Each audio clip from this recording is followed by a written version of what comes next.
Donc, recap fondamental du 17 juillet 2025.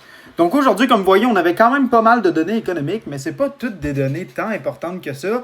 Donc principalement, on avait les données de l'emploi au GBP à 2 heures du matin. Par la suite, on avait des données de l'inflation pour la zone euro. Toutes ces données-là ont relativement sorti dans les attentes, donc ça n'a pas créé tant de mouvements. Sinon, on avait les retail sales pour les US qui ont sorti beaucoup plus hautes que les attentes, mais si on se rappelle bien, les dernières données étaient très négatives, donc c'est pour ça que ça n'a pas tant impacté le dollar USD, parce que ça l'a simplement fait du up and down. Et sinon, on avait les données de l'inflation au Japon qui sont à 3,3%, ce qui est bien au-delà de la cible de la BOJ, de la Bank of Japan, qui est située à environ 2%. Mais pourtant, Ueda, le directeur de la BOJ, continue à dire que les données d'inflation sont très très bonnes. Donc reste à voir qu'est-ce que ça fait à ce niveau-là, mais la BOJ ne compte pas monter les taux dans les prochains mois. Donc reste à voir si ça change. Sinon, au niveau de la géopolitique, il y a eu quelques tarifs que Trump a ajoutés sur la Chine, sur les batteries, si je me rappelle bien, mais sinon, rien de bien notable à ce niveau-là. Donc sur ça, guys, on se retrouve demain pour le 18 juillet.